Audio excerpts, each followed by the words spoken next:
Zach's been great. I think we've had 6 practices. He's got his hand on the football. I know 5, at least in 5 of them. Might be 6 of 6.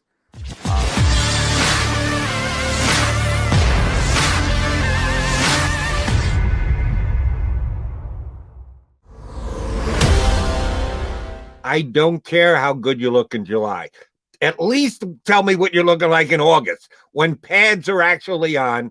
So I'm not dismissing everything that's been done as Eagles have gotten a couple days of practice in, but now we can really start to evaluate because the guys will actually be wearing pads. And here he is, the guy who was down there to watch them actually hit each other. Nobody got hurt, and they didn't get into a fight. That's a good thing. John McMullen hops aboard with us here on Birds 365. I heard the closest thing to a fight was you and Brandon Lee Gouton. Is that true? No, it was. Have much chance. Did Johnny Mac forget to turn his Wi-Fi off again? Is that the issue we're having? It's the daily reminder. JM. You guys can't hear me? There you go. Now we got you. Yeah, I turned my Wi-Fi off. That's okay. So it's another issue out of my control. But no, I was talking. I heard you guys. If that was the case, thankfully BLG is a very nice human being. He's got tremendous length. That I'm not even going to touch him in that fight.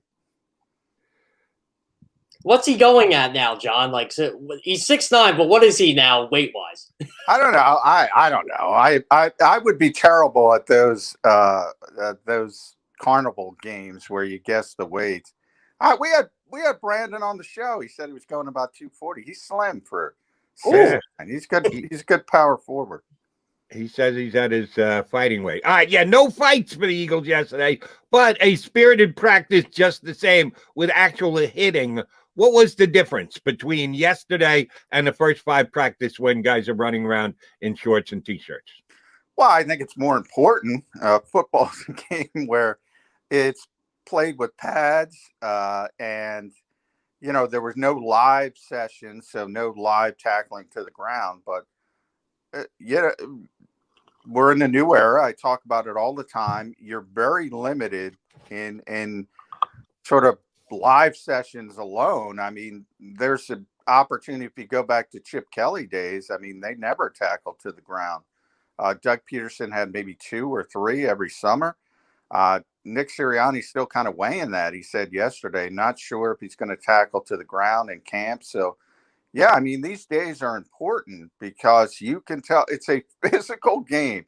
As much as people try to make it safer and less violent for a public relations standpoint, it's a violent game. And big, strong, powerful, aggressive people dominate in football.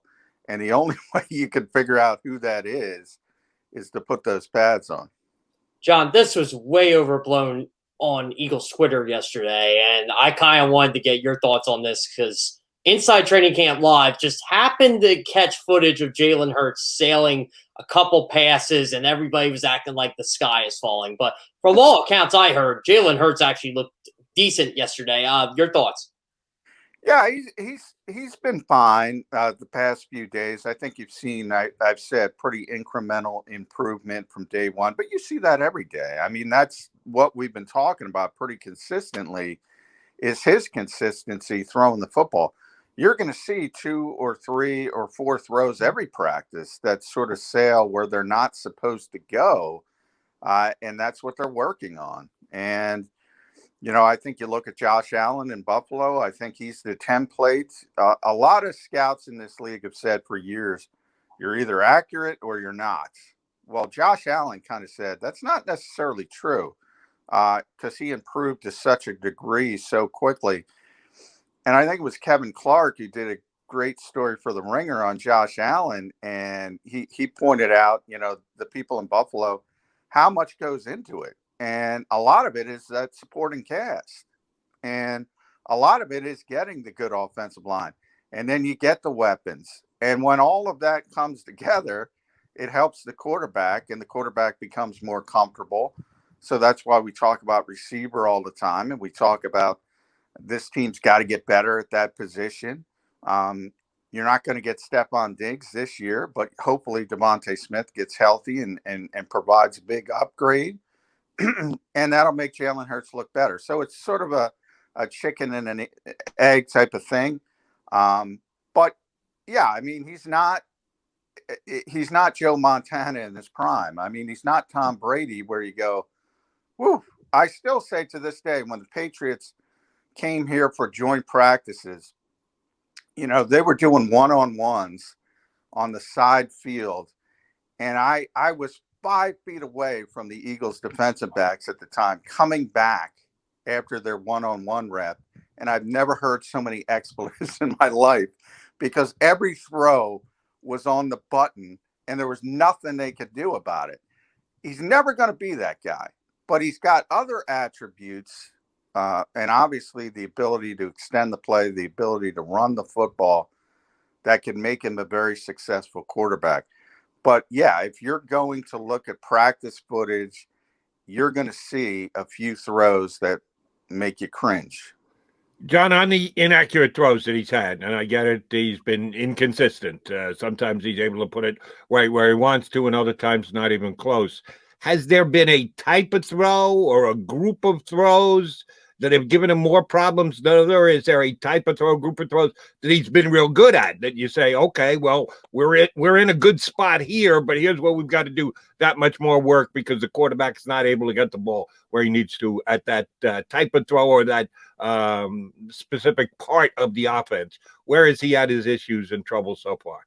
Well, I think the best part is the deep ball. I think he's got a natural ability to sort of place it in the bucket, and Shane Steichen talked about that the other day. He's really good with the deep ball, go routes and things of that nature. The intermediate stuff is where it gets kind of wonky. You know, sometimes it's right on the button, and other times it's what Jeff was talking about, and that's why, you know, they're focused on improving the footwork and making it more consistent on a play-to-play basis. So I would say that's certainly the biggest concern from the Eagles standpoint. You know, it's interesting. In team drills, I've noticed when he locks on a receiver, he can throw strikes. But, you know, it's tough to lock on receivers in the NFL because the better safeties in this league are going to read your eyes and jump routes. So you have to look off. The great quarterbacks look off and then come back. When he tends to do that and his head goes from side to side, he gets a little bit inaccurate. How did Jalen Reagor look yesterday? I know that was his first full practice, or was Monday his first full practice? Yeah, Monday. He hasn't shown much to date, but again, we're only 2 days in where he's working in team drills, and obviously he was playing on the outside because Devonta's not there. Early on Monday he played in the slot, which I think is ultimately where they want him, at least for a large portion of time. Hasn't been great, but plenty of time. I wouldn't, that Shane continues to rave about his speed, his playmaking ability. So he got a late start. So I think he got a grade on the curve there. But yeah, they need him to really improve this summer. And whenever that comes, whether it's the preseason games, later in camp, even when camp ends, as he starts to get more comfortable, he's going to be a big part of this offense, and they need to lean on him. They really do, because that receiver spot it looks shaky. J-Mac, one reason why it looks shaky is because Devonta Smith suffers the maybe non-contact, maybe contact. We don't know for sure. You gave it your take on that yesterday. Still don't know. But here's what we do know. He was right back out on the field yesterday. Not practicing, not in drills, but actually working with a jugs machine to keep his hand-eye coordination in play. Usually a guy's out for weeks, and that's the way the Eagles labeled him, week to week. well, then he's not going to be out there on the field. We've had too many guys who have disappeared from Eagle practice and we haven't seen for days. Not Devonta Smith. He got back out there. I think that's a really good sign. Yeah, it's a great sign. Yeah, I remember Darren Sproles was day-to-day with a hamstring. We saw him 3 months later. So hopefully this regime is a little bit more open with injuries. I think they're going to be. But yeah, really positive. I mean, if it were even a grade 2, I don't think he'd be on the field. So this is a clear indication that it's the least serious type of MCL sprain, and it really is only going to be a couple weeks. Now, while I say that, they might be cautious anyway, so it might be a little bit longer from that perspective, because the goal is to get him to week 1. I would imagine, and that's a tough tightrope. I talk about guys like Brandon Brooks. Like, I don't care if he practices. I mean, just get him to week 1. With a rookie, they need reps. Even as rookie as talented as Devonta Smith. If you want to go back to Justin Jefferson last year, who had a historic rookie season, I don't think people realize he didn't start for the first month of the season, and really the second month. Everybody's trying to take Thielen away. Nobody's paying attention to him. And then they wake up and say, oh, this guy's pretty good. We better pay attention to him. And that's sort of what I'm trying to say. Even when you look at a historic rookie season like that, there's sort of a ramp-up period for rookies. And he's not going to have that ramp-up period. At least it's going to be, shrunk down considerably. So it's a little bit of concern because they need him. They don't have an Adam Thielen. So they can't afford for him to, hey, just go be the third receiver for a month. They need him to be wide receiver 1 on September 12th in Atlanta. Now, Zech McPhearson had a really good day yesterday, and I read your piece on him, John. Dare I say it, the Eagles might have a good quarterback group? Yeah, I've said the same thing. It's pretty amazing how far we've come from, Monday. Monday they announced, before the beginning of camp is when they announced the Steve Nelson signing.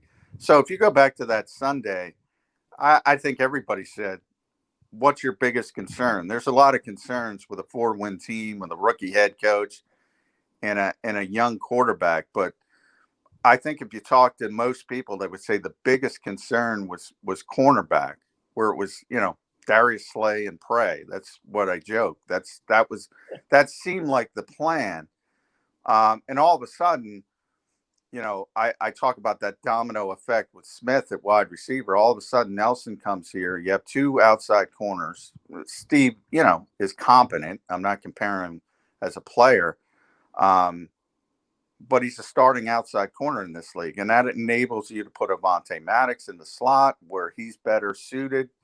And then all of a sudden you look at the depth and said, well, the depth is still not good. So you're a little bit concerned.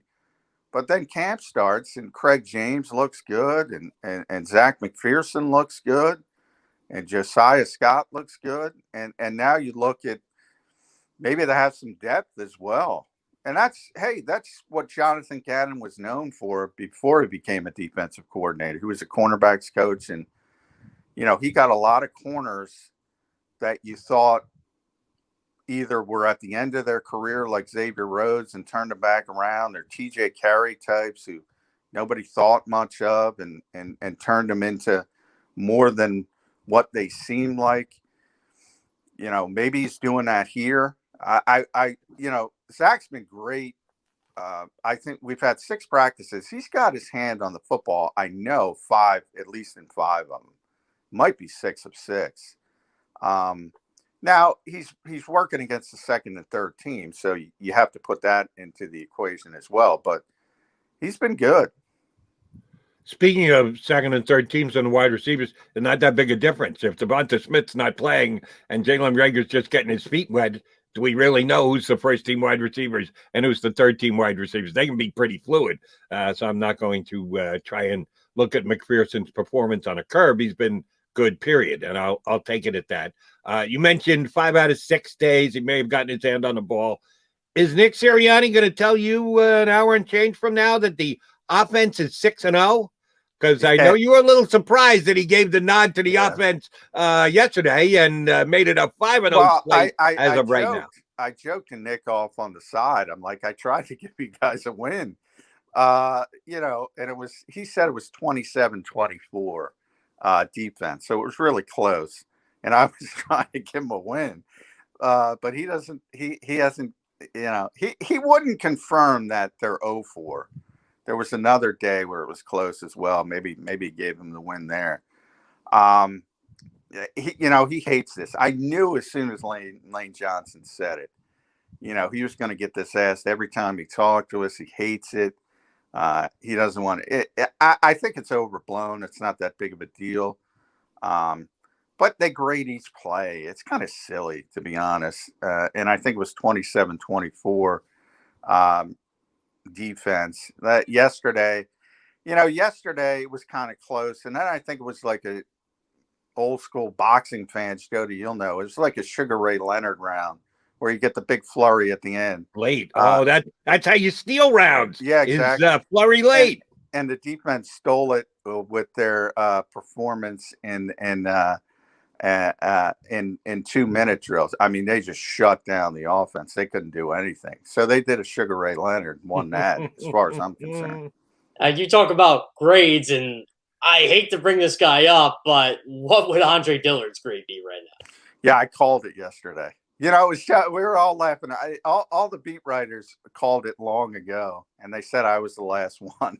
And after I saw him pancake Brandon Graham, which I don't think I've ever seen before. I've certainly never seen it in practice. Maybe it happened in his career when he was a younger player and he was struggling.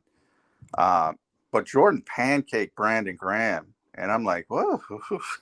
And Andre Dillard just got put on skates by Josh Sweat into Joe Flacco's lap, and I called it. I said, okay, we're done. This is over. But we joked about it. None of us matter. The only person that matters is Howie Roseman, and it's the first day. And by the way, I mean that sincerely. I mean, it's not Nick Sirianni, it's not Jeff Stoutland, it's Howie Roseman. And if Howie Roseman wants Andre Dillard to start, Andre Dillard's going to start.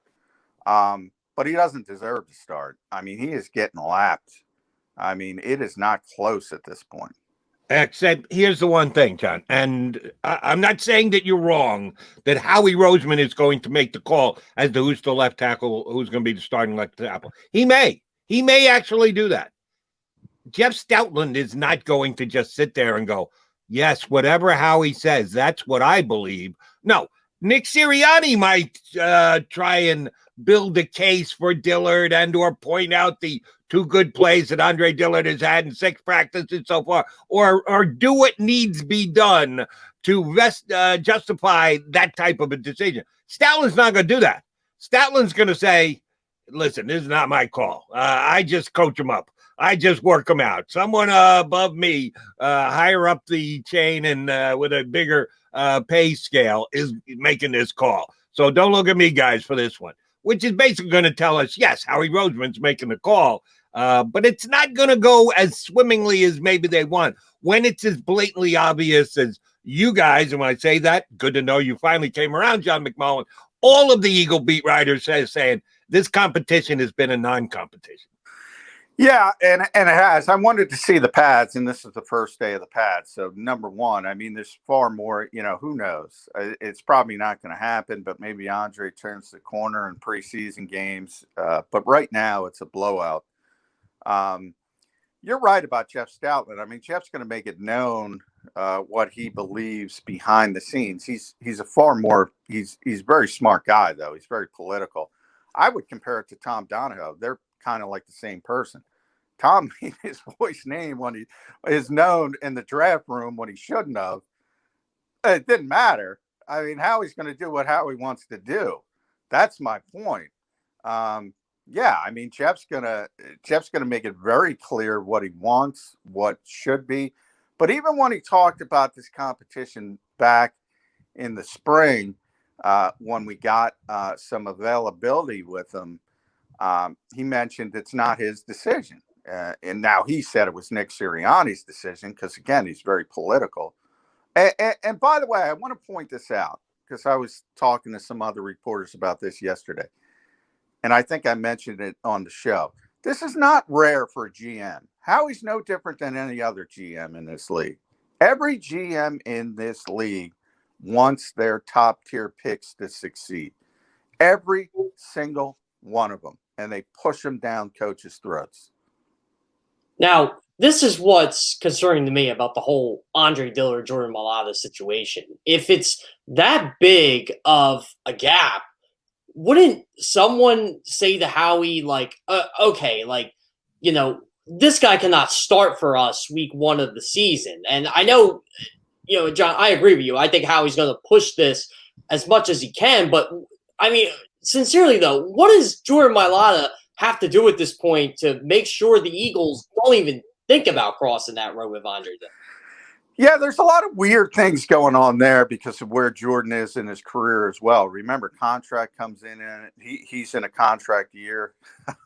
That plays into it. Money, the pedigree plays into it. His versatility, counterintuitive, plays into it because he's better suited to be a swing tackle and can play on both sides, whereas Andre can't. It's sort of like an on-field version of the off-field counterintuitive notion that Nick Sirianni could pick his coaching staff, but Doug Peterson couldn't because Nick moved around and Doug didn't because he was under a successful head coach. Logically, it doesn't make sense. As I said to Jody a lot, why is Doug Peterson going to quit being under Andy Reid? I mean, there's no better place to be. It doesn't make sense, but you're holding it against him. Same thing with Jordan.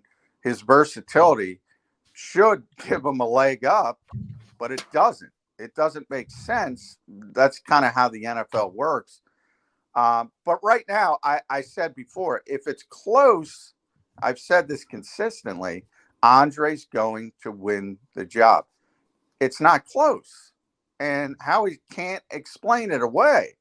So ultimately, if it keeps going the way it's going, yeah, George's going to win the job. And then, you know, Howie will try probably to convince maybe Houston, who wanted him badly when the Eagles drafted him. Maybe he can convince them to take him, but he'll try to spin him off because he doesn't really shape up very well as a versatile type backup. And we'll see. I mean, we'll see what happens as the summer goes on. I know it's early, but I'm sure you've already done the exercise. How many offensive linemen the Eagles going to keep on the 53? Well, they got a lot of talent. They're going to cut some guys that can play in the NFL, and fans are going to say Matt Pryor's my most example. I don't see how Matt Pryor makes the team. And by the way, he's the first team right guard right now because Brandon Brooks is out. And I don't see a path where he can make this team because obviously Landon Dickerson is not practicing yet. He's making the team. Nate Herbig's making the team. Jack Driscoll's making the team. They have a lot of talent on the offensive line. They have a lot of depth. And, you know, that's not the case in most NFL cities. So even though these guys in Matt Pryor would be the most notable example, they don't look great in extended snaps. They're really good backups. And a lot of that is the versatility. But yeah, they're probably going to keep 10 and, you know, they'll try to keep 2 more on the practice squad usually. Remember, practice squads are expanded again. So they're going to try to get all these guys back. But I think you could see some waiver wire claims.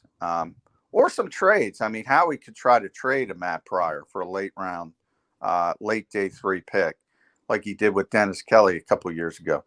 Yeah, they're good and they're deep on the offensive line. Now, you need the starters, though. look, people overblow the Jack Driscolls of the world and the Nate Herbigs of the world. They're good players. They're good young players. But you want Brandon Brooks out there. You want Lane Johnson. There's a big difference between those guys and good backups. Now, this is a two-part question for you, John. The Devonta Taylor injury, I guess he went to the tent, then he went in yesterday. And what linebackers have stood out to you this week?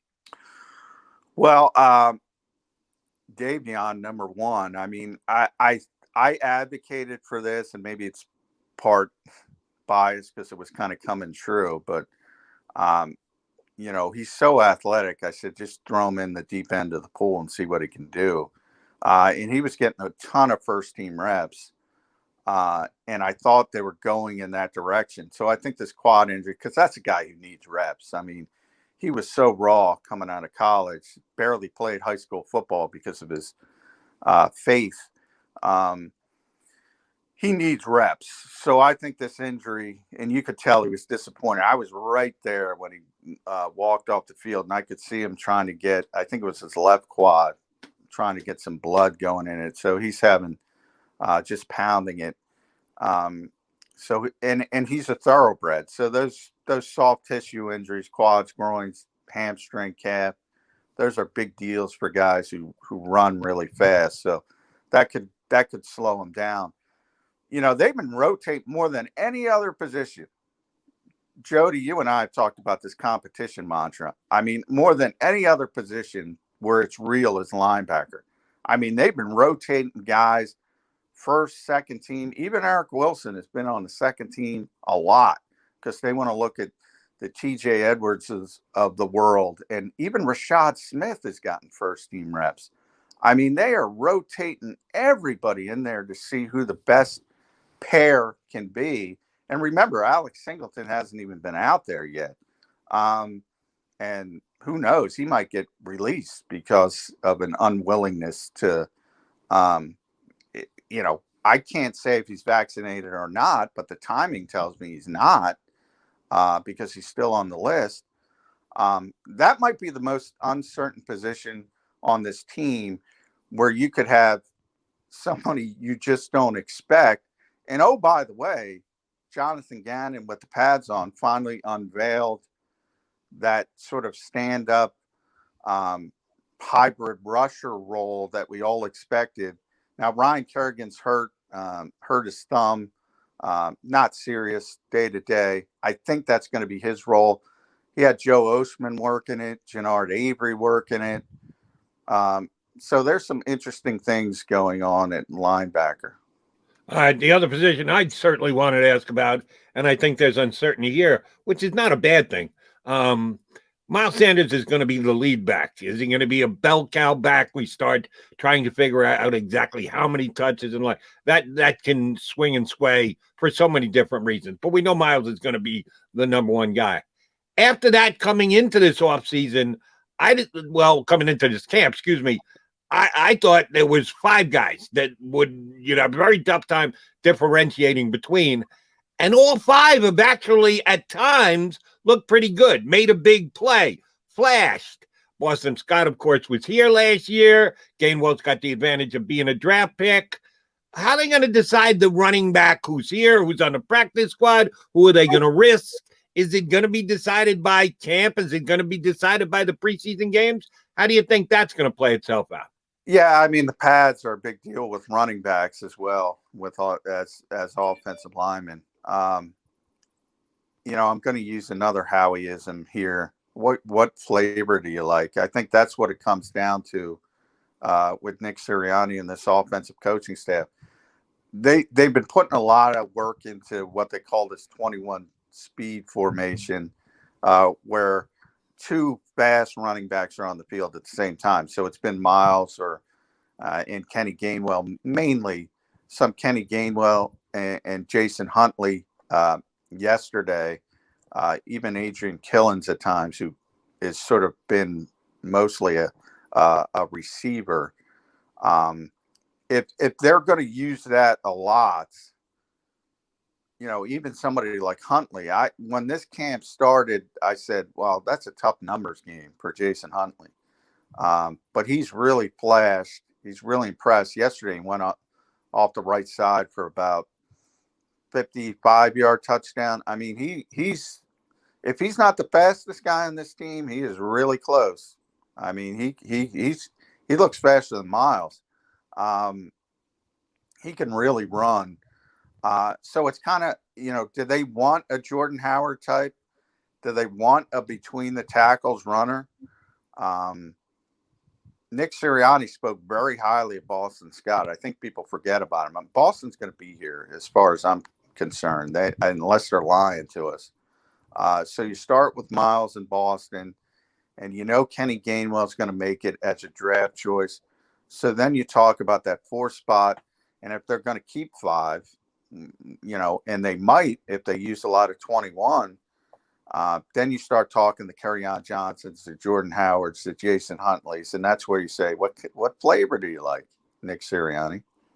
Now, this is an interesting one, John. You mentioned Jason Huntley. Who's the kick returner and who's the punt returner? Well, Jason has been back with the kickoff returns along with Kenny Gainwell. The punt return, and by the way, kickoff is just not important anymore. You might return 13, 14 kicks in an entire NFL season. People get way too worked up about that. It's nice to have Cordero Patterson, but what does it matter at this point until they do something with the rules? The punt return is much more important, and that's been shaky. Obviously Jalen Reagor has taken reps. Devonta Smith, I'm a little surprised because honestly, I thought they would want Devonta before he got hurt, obviously, and Jalen to focus more on the wide receiver position and let somebody else handle the punt return. Michael Walker was brought in. He's barely been back there. Gainwell, Greg Ward. Greg Ward is sort of the security blanket, the safety net, because he's going to catch it, although he did flub one the other day, but, he's pretty secure back there. Gainwell has been really bad at it. I mean, it's really struggle, especially when it's a little bit windy. So it's still a work in progress. And for some reason, they don't put Michael Walker back there. And I can't figure it out for the life of me. He was back there one day. He was a great punt returner at Boston College. So it's still a work in progress. Right now, I think it would be similar to last year. If you're at the 50 and they're trying to pin you back, it's going to be Greg Ward to make sure there's ball security. If there's a chance that you get a return and they're punting from deep in their own territory, you're probably going to have Reagor or even Smith in high leverage situations back there. All right. Last one, John. We know you got to get to practice. I'm assuming no Zach Ertz drama issues. He had his pads on correctly, not inside out, not trying to hide anything. You can't turn them inside out. You probably would have liked to. No, they're coming to, I'll tell you what, man, Nick Sirianni is coming to the exact same conclusion Doug Peterson did. It's like every year now. You want to get receivers on the field. You want to get more speed on the field. And every year, Doug would come to the conclusions. I don't want to say it. I don't want to put words in his mouth. But essentially, my wide receivers stink. I got 2 good tight ends. I got to play the 2 good tight ends. Nick Sirianni's getting to that point. And all of a sudden, there's more 12 personnel, and Zach's out there, and he played very well yesterday. He's got a chip on his shoulder. The only concern is, does Zach want to be here? Probably not, but he might. Howie Roseman is playing on the fact that he's a professional and he's going to do his job, and he is a professional. He's going to do his job, and he's going to be out there because he's better than the receivers. And oh, by the way, he's making $8 million, which if he were to get his druthers and be released, he's not getting that on the open market. So my advice to Zach would be grin and bear it and get paid this year, big guy. John McMullen's our big guy. He's off to practice. JM, we will talk to you first thing tomorrow morning, bud. All right. Thanks, guys. Appreciate it. John McMullen, usual co-host of the show. Jeff Kerr doing an outstanding job filling in for him. He's here with me, Jody Mack. We are Birds 365. Today's show on the JAKIB Media channel. Listen to the podcast on your way home. Available on YouTube, Apple, and Spotify.